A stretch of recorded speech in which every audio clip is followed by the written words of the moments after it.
Hey guys, मैं हूँ Vaniya. Your heart in Wonderland channel में आपका एक बार फिर से बहुत बहुत स्वागत है।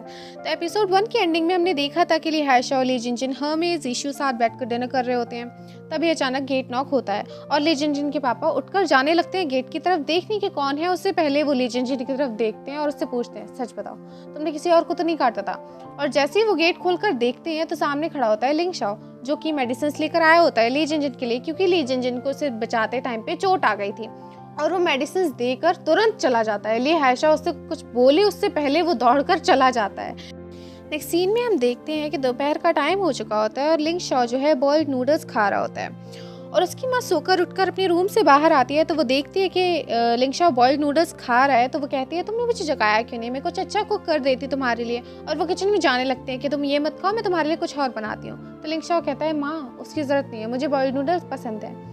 उतने में डोर नॉक होता है तो चेंटिंग जैसे ही जाकर दरवाज़ा खोलती है तो दरवाजे पर होती है मिस शियान और मिस फैंग। चेंटिंग उन्हें अंदर बुलाती है और वो देखती है कि लिंग शाओ जो है बॉइल्ड नूडल्स खा रहा होता है। तो वो कहती हैं, तुमने कुछ इसके लिए बनाया नहीं है, ये तो बड़ी बुरी बात है। लिंग शाओ की मम्मी कहती है उसे बॉइल्ड नूडल्स पसंद है इसलिए वो खा रहा है। और लिंग शाओ कहता है, आंटी आप चाय पियेंगी, चाय चलेगी? तो वो कहती है, कितना अच्छा बच्चा है। और लिंग शाओ चला जाता है। लिंग शाओ उन्हें चाय देकर कहता है, मैं बाहर खेलने जा रहा हूँ। लिंग शाओ बाहर चला जाता है। जो मिस फैंग और मिस शियान बैठी होती हैं वो चेंटिंग से कहती हैं, तुम्हें बाहर निकलना चाहिए, माजोंग खेलना चाहिए। लिंग शाओ को भी बाहर निकलने का टाइम देना चाहिए। लिंग शाओ भी दूसरे बच्चों के साथ घुल मिल जाए, उसके लिए तुम्हें टाइम देना चाहिए, तुम्हें बाहर आना चाहिए।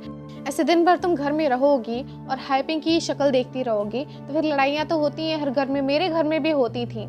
मेरे पति भी बाहर बिजी रहते थे और मुझे टाइम नहीं दे पाते थे, इसलिए हम लोगों की लड़ाइयाँ होती थी। सबके घर में होता है, नॉर्मल सी बात है। अब चेंटिंग को ये बात बुरी लग जाती है। चेंटिंग को लगता है कि हाइपिंग जो है वो नीचे रेस्टोरेंट में जाकर उसकी बुराइयां करता है और इसी वजह से ये लोग उसे लेक्चर सुनाने आई हैं। इतनी सी बात होती है, लेकिन चेंटिंग को बहुत ज़्यादा बुरी लग जाती है ये बातें। वो लोग समझाती रहती और चेंटिंग उल्टे तरीके से दिमाग पर अपने लेती जाती है वो सारी बातें।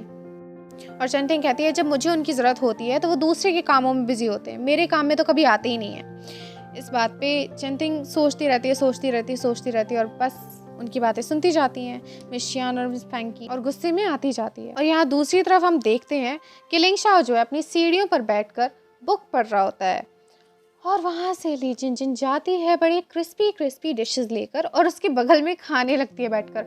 ओह कितना टेस्टी है, ओह मेरे पापा कितना अच्छा खाना बनाते हैं। इस तरीके से वो खाती है, लिंग शाओ के मुंह में पानी आ जाता है लिटरली। लिंग शाओ को भी खाने का मन कर रहा होता है बट उसकी वो साइलेंट बॉय वाली इमेज खराब हो जाती है, इसलिए वो शांत रहा उस टाइम पे। नेक्स्ट सीन में हम देखते हैं कि चेंटिंग अपने घर में बैठकर ड्रिंक कर रही होती है और लिंग शाओ चुपचाप बैठा होता है अपने घर में। शाम के 7 बजे का टाइम हो रहा होता है, तभी हाइपिंग की एंट्री होती है घर में। हाइपिंग कहता है, अरे तुम अकेले ड्रिंक कर रही हो, लाओ मैं भी तुम्हारे साथ ड्रिंक करता हूँ। जैसे ही वो अंदर आता है चेंटिंग लिंग शाओ से कहती है, लिंग शाओ बाहर जाओ। लिंग शाओ जाने लगता है तो हाइपिंग उसे रोक कर कहता है, बच्चा कहाँ जाएगा इतनी रात में बाहर? फिर भी वो कहती है, तुम बाहर जाओ। लिंग शाओ बाहर जाता है, जैसे ही चेंटिंग लड़ना स्टार्ट कर देती है। चेंटिंग कहती है, तुमने पड़ोसियों को भेजा था मुझे लेक्चर सुनाने के लिए कि मैं तुमसे लड़ती हूँ, मैं तुम्हारा फायदा उठाती है, मैं ही तुमसे लड़ती हूँ, है ना? और लेक्चर सुनाने के लिए भी तुम ही भेजो, मेरी गलती थी सब।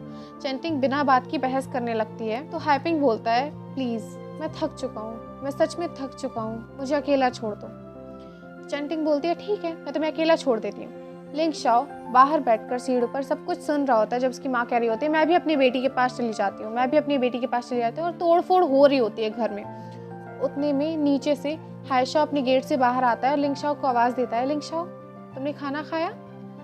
आओ मैंने अच्छा खाना बनाया है। ली जिनजिन लिंग शाओ का हाथ पकड़कर उसे ऊपर वाली सीढ़ियों से नीचे अपने घर में ले जाती है। सब लोग बैठकर खाना खा रहे होते हैं। डिनर होने के बाद ली जिनजिन जो है लिंग शाओ को अपने रूम में लाती है और जो उसकी माँ ने उसकी फैमिली फोटो फेंकी थी लिंग शाओ की, वो उसे वापस करती है कि तुम्हारी बहन की फोटो है ये। तो लिंग शाओ कहता है, तुम्हारे पास ये कहाँ से है? तो कहती है, मुझे मिल गई। एक बात बताओ, तुम्हारी बहन भी क्या फेरी बन गई है समंदर में जाकर? तो वो कहता है, क्या मतलब है? ली जिनजिन कहती है, जब कोई मर जाता है तो वो समंदर में जाकर फेरी बन जाता है। लिंग शाओ कहता है, ये तुमसे किसने कहा? तो ली जिनजिन कहती है, ये मेरे पापा ने कहा। तो लिंग शाओ कहता है, ये बात झूठ है, वो मर गए हैं, मतलब अब हम उन्हें कभी नहीं देख पाएंगे, मरने का मतलब ये है। तो लिंग शाओ कहता है, हमें उन्हें याद नहीं करना चाहिए। तो ली जिनजिन कहती है, ऐसी बात तो गलत है, मेरे पापा तो याद करते हैं मेरी माँ को, और याद करने में बुराई क्या है? तो ली जिनजिन लिंग शाओ को अपने पापा के रूम में ले जाती है और अपनी मम्मी की पिक निकाल कर दिखाती है कि देखियो ये थी मेरी माँ, और मेरे पापा भी मेरी माँ को मिस करते हैं और उनकी फ़ोटो वगैरह सब देखते हैं, ये है एल्बम, ये सब दिखाती है और कहती है किसी को मिस करना गलत नहीं है। तो लिंग शाओ कहता है तुम अपनी माँ को याद नहीं करती? तो ली जिन जिन कहती है बिल्कुल करती हूँ। तो लिंग शाओ कहता है तुम क्या करती हो कि याद आती है? तो ली जिन जिन कहती है मैं उनकी आर्ट बनाती हूँ जब मुझे उनकी याद आती है। मैं रोती नहीं हूँ, मैं नहीं चाहती मेरी वजह से मेरे पापा उदास हों कि मैं मेरी माँ को याद कर रही हूँ, इसलिए मैं आर्ट करती हूँ, मुझे उससे खुशी मिलती है। वक्त के साथ साथ सब चेंज सा होने लगता है। अब जो है लिंग शाओ रोज सीढ़ियों पर बैठकर ली जिन जिन का वेट करता है कि ली जिन जिन कब आए और उसे खाने के लिए बुला कर ले जाए। शुरू में ऐसा होता था कि लिंग शाओ ऊपर वाली सीढ़ियों पर बैठता था और ली जिन जिन उसका हाथ पकड़कर उसे घर में लाती थी रोज। वक्त के साथ साथ उसकी सीढ़ियों का गैप घटता गया, ऊपर से वो थोड़ा नीचे को बैठने लगा। अब उस ली जिन जिन को हाथ पकड़ के ले जाने की जरूरत नहीं होती थी, अब वो आवाज ही दे दे तो लिंग शाओ आने लगा था। और एक दिन ऐसा आया जब लिंग शाओ जो था ली जिन जिन के रूम की बगल वाली सीढ़ियों पर बैठने लगा था। अब यहाँ से हमने देखा कि एक दिन आवाज नहीं आ रही थी किसी के लड़ने की पहली बार, और लिंग शाओ ली जिन जिन के फ्लैट के बगल वाली सीढ़ियों पर बैठा होता है, बिल्कुल 2-3 सीढ़ियों के गैप में, और वेट कर रहा होता है ली जिन जिन कब आए। उसे भूख लग रही होती है तो वो ली जिन जिन का वेट कर रहा होता है। उतने में डोर खुलता है, आज ये बना है, आओ खाते हैं। तो ये लोग खा रहे होते हैं, आज ऊपर से आवाज नहीं आ रही होती है। तो मिस्टर हाय शाओ जो है ऊपर देखते हैं आज आवाज क्यों नहीं आ रही है, और वो वापस नीचे देखकर खाना खाने लगते हैं। तभी उठा पटक की आवाज फिर से आने लगती है और सब कुछ सीरियस हो जाता है। तो ली जिन जिन सबको हंसाने की कोशिश करती है। उतने में फ़ोन बजता है और फ़ोन होता है मिस हर्मे का। और ली हायशाओ जब फ़ोन उठाते हैं तो हर्मे कहती हैं कि मेरी माँ की तबीयत ख़राब है, मुझे कुछ पैसों की ज़रूरत है, क्या आप दे सकते हैं मुझे? और हो सके तो ज़ीशु का भी कुछ टाइम के लिए ख्याल रखिएगा आप, उसका ख्याल रखने के लिए कोई नहीं है। हायशाओ मान जाता है। हायशाओ लिंग शाओ से कहता है कि ली जिन जिन का ख्याल रखना, मैं थोड़ी देर में आता हूँ। नेक्स्ट सीन में हम देखते हैं ली हायशाओ ज़ीशु को अपने घर पे ले आता है और उसे उसका रूम इंट्रोड्यूस करवाता है और ली जिन जिन का रूम बताता है कि ये लिविंग रूम, ये है किचन, ये है बाथरूम एरिया, ये है, और कहता है अब से तुम यहीं रहोगे कुछ टाइम के लिए, ठीक है, जब तक तुम्हारी माँ नहीं आ जाती। तुम्हारी माँ को कुछ ज़रूरी काम है इसलिए वो बाहर गई हुई हैं।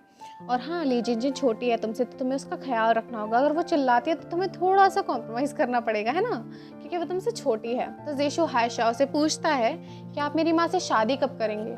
हायशाओ बिल्कुल शांत हो जाता है और सीरियसली उसकी तरफ देखने लगता है और कहता है क्या? ज़ीशु फिर से कहता है आप मेरी माँ से शादी कब करेंगे? आपने उनको पैसे दिए हैं। तो हायशाओ कहता है पैसे देने से शादी का क्या मतलब? तो ज़ीशु कहता है मेरी आंटी ने बोला था कि जब कोई आदमी किसी औरत को पैसे देता है तो वो सगाई के पैसे होते हैं और उन लोगों को शादी करनी पड़ती है। तो लिए हायशाओ हंसने लगते हैं और कहते हैं बिल्कुल, मैं तुम्हारा पापा हूँ ना, मैं और तुम्हारी मम्मी शादी करेंगे, तो अब तुम्हें मेरी बात माननी पड़ेगी, समझे? तुम मेरी बात नहीं मानोगे तो सज़ा मिलेगी, ठीक है? तो ज़ीशु एकदम से शांत हो जाता है, बिल्कुल शांत। तो लिए हायशाओ कहता है क्या हो गया? बिल्कुल शांत, कोई एक्सप्रेशन नहीं दे रहा होता है। तो लिए हायशाओ फिर से कहता है सॉरी, मैं मजाक कर रहा था, मैंने ऐसे ही बोल दिया, मेरे ऐसा कोई इंटेंशन नहीं था मेरा बोलने का। तो ज़ीशु एकदम से कहता है पापा। लिए हायशाओ कहता है क्या? तो कहता है पापा। तो लिए हायशाओ कहता है हाँ बेटा। दोनों खुश हो जाते हैं। और यहाँ ली जिन जिन को जब पता चलता है कि ज़ीशु हमारे साथ रहेगा, पूरा घर सर पे उठा लेती है। वो ज़ीशु के पीछे भागती है, उसे मारने लगती है और ज़ीशु को काट लेती है। ज़ीशु को काट लेती है तो वो ली जिन के पापा भागते हुए आते हैं कि तुम क्या कर रही हो, तुम कोई कुत्ता हो गया? तो वो ज़ीशु को छोड़ के अपने पापा को काटने लगती है। और रही बात ज़ीशु की, तो उसका सामान बार बार उठाकर मोहल्ले की सीढ़ियों से नीचे फेंक आती है। ज़ीशु बेचारा बार बार उठाने जाता है, वो पूरा सूटकेस भरा हुआ सीढ़ियों से, छोटा सा ज़ीशु।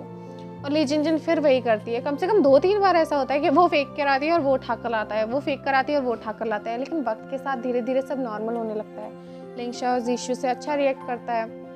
धीरे धीरे ली जिन जिन की भी जमने लगती है। ऐसे नहीं जमती है कि बिल्कुल प्यार से बात करते हैं दोनों। ऐसा होता है कि ली जिन जिन अपने खाने में से हरी सब्जियां निकाल कर ज़ीशु को दे देती है। ज़ीशु को लगता है मुझसे दोस्ती कर रही है, मुझसे अच्छा रिएक्ट कर रही है। ज़ीशु अपनी खाने में से मीट निकाल कर ली जिन जिन को दे देता है। असल में ये होता है कि ली जिन जिन को हरी सब्जियां पसंद नहीं होती है, इसलिए वो निकाल देता है और ज़ीशु अच्छा समझकर अपना मीट उसे दे देता है। तो यही होता है, दोनों घुल मिल जाते हैं अब अच्छे से। और हायशाओ को भी ये देखकर बहुत अच्छा लगने लगता है। नेक्स्ट सीन में हम देखते हैं कि चेन टिंग को वो फोटो मिल जाती है जो उसने फेंकी थी फाड़ कर, और ली जिन जिन ने जो है लिंग शाओ को वापस कर दी थी। लिंग शाओ अपने घर में ले आया था और चेन टिंग को जैसे ही वो फोटो मिलती है वो गुस्से में लिंग शाओ की तरफ आती है और वो कहती है ये फोटो तुम्हारे पास क्या कर रही है, कहाँ से आई ये फोटो? तो हाइपिंग जो है वो फोटो देखकर कहते हैं अरे ये फोटो तो बड़ी प्यारी थी, ये कहाँ गई थी, इसे क्या हो गया, फट कैसे गई और ये टेप से क्यों चिपकी हुई है? तो चैंटिंग ये फ़ोटो देखकर कहती है कि ये फ़ोटो तुम्हारे पास क्या कर रही है। लिंग शाओ वो फ़ोटो लेकर छिपाने लगता है अपने पास कि ये मत लो। तो चैंटिंग उसे मारने लगती है, बहुत ज़ोर से मारने लगती है। तो हाइपिंग बीच में आता है कि तुम उस पर हाथ क्यों उठा रही हो, कि तुम क्या कर रही हो, तुम्हें समझ में आ रहा है तुम क्या कर रही हो। तो चैंटिंग कहती है हाँ सब मेरी गलती है, मेरी बेटी मरी तो भी मेरी गलती है। और ये फ़ोटो क्या क्या करना क्या चाहता है ये इस फ़ोटो के साथ, मुझे ये समझ में नहीं आ रहा है। ये क्यों मेरा खून जला रहा है, पहले मेरी बेटी को मार दिया। इस टाइम पे हाइपिंग को गुस्सा आ जाती है कि क्या बोल रही है अपने बेटे से। तो हाइपिंग बोलता है तुम क्या बोल रही हो, वो छोटा सा बच्चा है। तो चैंटिंग बोलती है इसकी वजह से मेरी बेटी मरी है, लिंग शाओ की गलती की वजह से मेरी बेटी मरी है। तब जो है हाइपिंग गुस्से में चैंटिंग को एक थप्पड़ मार देता है ज़ोर से और पूरा सुन्न सा सज जाता है। लिंग शाओ भी रोने लगता है इस टाइम पे। आगे हम देखते हैं कि लिंग शाओ जो है बाहर से आ रहा होता है और उसके पीछे ली जिनजिन हमेशा की तरह पीछे डोलती रहती है, वो उसे परेशान करती रहती है। और जैसे ही वो लोग अपने घर के पास आते हैं तो बिल्डिंग से उसकी माँ, लिंग शाओ की माँ जो है वो बैग लेकर अपना निकल रही होती है, ट्रॉली बैग लेकर जिनमें उनका सारा सामान होता है, सारे कपड़े होते हैं, वो घर छोड़कर जा रही होती है। लिंग शाओ ये देखकर समझ जाता है और एकदम से वो लिंग शाओ को देखती है तो सामने रुक जाती है और लिंग शाओ भी बिल्कुल शांत रुक जाता है। वो नहीं रुकती, लेकिन फिर थोड़ी देर लिंग शाओ को देखकर वो आगे निकल जाती है बिना मुड़े। तो ली जिनजिन कहती है आंटी आपको लिंग शाओ नहीं चाहिए, अगर आपको नहीं चाहिए तो मुझे दे दीजिए क्योंकि मुझे चाहिए। लिंग शाओ भी शांत होता है और उसकी माँ भी शांत होती है, आगे जाकर खड़ी होती है वो सीधी और उसे कहती है तुम रख लो, और आंसू बहाकर निकल जाती है। दोनों के आंसू बह रहे होते हैं, लेकिन लिंग शाओ की माँ एक नज़र भी लिंग शाओ को बिना दिए बिना मुड़े चली जाती है, हमेशा हमेशा के लिए उसे छोड़कर। लिंग शाओ को सब समझ में आ रहा होता है कि क्या हो रहा है, माँ कहाँ जा रही हैं, कभी लौट कर आएंगी कि नहीं आएंगी। ली जिनजिन थी नादान, वो उचक उचक कर लिंग शाओ के चक्कर लगा रही थी, ये मुझे भी भाई मिल गया, अब से लिंग शाओ मेरा। एक सीन में हम देखते हैं कि रेस्टोरेंट में बातें चल रही होती हैं हाई शाओ के, और बातें ये चल रही होती हैं कि चैंटिंग बहुत लड़ती थी हाइपिंग से, और एक बार वो इतनी केयरलेस थी कि अपनी बेटी को अकेला छोड़कर डोर लॉक करके चली गई थी बेटी के साथ। और वो हमेशा से उसकी बेटी जो थी वो अखरोट खाना पसंद करती थी, तो लिंग शाओ ने उस दिन भी उसे वॉलनट दिया एक खाने को, लेकिन उस दिन उसके गले में अटक गया और लिंग शाओ कहीं बाहर नहीं निकल पा रहा था क्योंकि डोर लॉक था। ये पार्टी करने के लिए अपने फ्रेंड्स के साथ गई थी और डोर लॉक था, तो लिंग शाओ किसी को हेल्प के लिए भी नहीं बुला पाया। और जब वो लौट कर आई तो बहुत देर हो चुकी थी, उसकी बेटी मर चुकी थी। ये सब हाई शाओ सुन लेता है कि क्या कैसे हुआ था। हाई शाओ को सुनकर बहुत बुरा लगता है ये सब। नेक्स्ट सीन में हम देखते हैं कि रात का टाइम हो चुका आता है और हाइपिंग जो है अपनी ड्यूटी से लौटकर ली जिनजिन के घर पे जाता है शाओ को लेने। लेकिन जैसे वो डोर नॉक करता है, मिस्टर हाई शाओ गेट खोलते हैं और वो कहते हैं आराम से बोलो, तुम इतना लेट क्यों आते हो, तुम्हारा बेटा सो चुका है अंदर। तो हाइपिंग जो है अंदर जाकर देखता है तो एक बेड पर ली जिनजिन, जीशू और शाओ तीनों साथ में सो रहे होते हैं शांति से। ये देखकर हाइपिंग को बहुत अच्छा लगता है कि मेरा बेटा कहीं तो कंफर्टेबल फील करता है, अपनी माँ के जाने के बाद भी कहीं तो खुश है। और दोनों पापा साथ में बैठकर ड्रिंक कर रहे होते हैं और अपनी अपनी प्रॉब्लम शेयर करते हैं कि तुमने मेरी बेटी के बारे में तो सुना ही होगा कि वो कैसे गई थी। तो हाई शाओ बोलता है नेबर्स के लिए सिर्फ एक टॉपिक है, मज़े का टॉपिक जो कुछ दिन चलता है और उसके बाद बंद हो जाता है। और वो जिस तरीके से बोलते हैं ना, जिस तरीके से तसल्ली देने भी आते हैं ना, वो ऐसा लगता है जिस दिल पर छुरा चल रहा हो। इस टाइप की बातें करते हैं दोनों पिता, आपस में इमोशनल हो जाते हैं और अच्छी दोस्ती हो जाती है उस दिन, उनकी अच्छी बॉन्डिंग बनने लगती है। तो हाई शाओ बोलता है कि तुम ना रोज़ यहीं खाना खाने आ जाया करो, तुम वैसे भी लेट हो जाते हो, और ऑर्डर दिया करो, तुम तो एक फैमिली की तरह अपना ही घर समझो, ऑर्डर दिया करो, तुम्हें जो खाना हुआ करे वो बता दिया करो, मैं तुम्हारे लिए वही बनाऊंगा। तो हाइपिंग कहता है कि कल ना पोर्क बनाना, मुझे पोर्क खाने का मन है। तो हाई शाओ कहता है ओके बॉस। नेक्स्ट सीन सन 2009 का सीन होता है जिसमें हाई शाओ एक नहीं बल्कि 3 बच्चों के लिए खाना बना रहा होता है। वो ली जिनजिन से कहता है ली जिनजिन जल्दी उठो, फ्रेश हो जाओ, ब्रेकफास्ट तैयार है, स्कूल के पहले दिन बिल्कुल भी लेट नहीं होना है। ली जिनजिन उठकर टॉयलेट में घुस जाती है और जैसे ही जीशू की एंट्री होती है मेन गेट से, हम देखते हैं जीशू भी बड़ा हो गया है, ली जिनजिन भी बड़ी हो गई, तो ऑफकोर्स सारे बच्चे बड़े हो चुके हैं। तो हाई शाओ जीशू से कहता है लिंग शाओ को जल्दी बुला लो, ब्रेकफास्ट तैयार है। तो जीशू जो है डंडा उठाकर सीलिंग पर ठोक देता है और सीलिंग पर ठोकने के बाद टॉयलेट का गेट खोलने की कोशिश करता है। तो वो दिखता है अंदर ली जिनजिन है, कहता है ली जिनजिन जल्दी निकलो, मुझे इमरजेंसी है। तो ली जिनजिन कहती है मैं अंदर मज़े में हूँ, बहुत अच्छे से सब चल रहा है, कहीं और जाओ। तो जीशू जो है चाबी उठाकर ऊपर जाता है लिंग शाओ के घर में और टॉयलेट में घुस जाता है। लिंग शाओ जो है ब्रश कर रहा होता है और लिंग शाओ ब्रश से फ्री होकर कहता है मैंने तुमसे कितनी बार कहा है जब मैं ब्रश किया करूं तब आकर टॉयलेट में नहीं घुसा करो। तो वो कहता है अरे आज ही की बात है, समझ जाओ ना। और लिंग शाओ जो है गुस्से में टॉयलेट पेपर लेकर निकल जाता है। लिंग शाओ भी बड़ा हो जाता है और बहुत ज़्यादा हैंडसम हो जाता है। यहाँ पर जैसे ही लिंग शाओ टॉयलेट पेपर लेकर बाहर निकल जाता है, जीशू हंसने लगता है, कोई बात नहीं, मेरे पास एक और इंतज़ाम है, और दूसरा टॉयलेट पेपर का टुकड़ा अपनी जेब में से बाहर निकालता है फूंक करके। और फूंक करके ही गेट खोलकर वहाँ से लिंग शाओ दोबारा आता है और वो पेपर का टुकड़ा भी छीन कर ले जाता है। अब जीशू के पास कुछ नहीं बचता है। अब ये लोग जो हैं ब्रेकफास्ट की टेबल पर लड़ रहे होते हैं एक दूसरे के खाने के लिए। जो पीस लिंग शाओ उठा रहा होता है वही जीशू उठा रहा होता है। जीशू ना लड़ने के तौर तरीके कर रहा होता है, बट ठीक है। अब ली जिनजिन के पापा आते हैं और दोनों के साथ बैठते हैं। वो कहते हैं आज तुम लोगों का स्कूल का पहला दिन है, तुम्हारी 12th है और ली जिनजिन की 10th है, तो उसे शैतानी बिल्कुल मत करने देना, वो बड़ी हो गई है और तुम लोग भी उसका ख्याल रखना। तो जीशू कहता है ठीक है पापा, मैं ली जिनजिन का ख्याल रखूंगा। तो लिंग शाओ कहता है ली पापा, मैं इन दोनों का ख्याल रखूंगा। तो वो वहाँ पे प्रो बन जाता है क्योंकि उसने बहुत यूनिक जवाब दिया होता है, एपिक आंसर। ओके, तो इतने में जीशू को गुस्सा आ जाता है और जीशू कहता है ली जिनजिन, शाओ तुम्हारा राइस केक खा रहा है। तो यहाँ पे हमारी हीरोइन की एंट्री होती है ली जिनजिन की, और ली जिनजिन जो है बड़े स्वैग टाइप में आके अपना पैर रखती है कुर्सी पे और बड़े दादा टाइप खड़ी हो जाती है और सबको आकर घूरने लगती है। ऑलराइट गाइस, तो यहीं पे हमारा सेकंड एपिसोड एंड होता है। तो अगर आपको वीडियो पसंद आए तो वीडियो को लाइक कीजिएगा, शेयर कीजिएगा और चैनल को सब्सक्राइब करना बिल्कुल मत भूलिएगा। Thank you so much for watching the video and फिर मिलते हैं नेक्स्ट एपिसोड में। तब तक के लिए गुड बाय।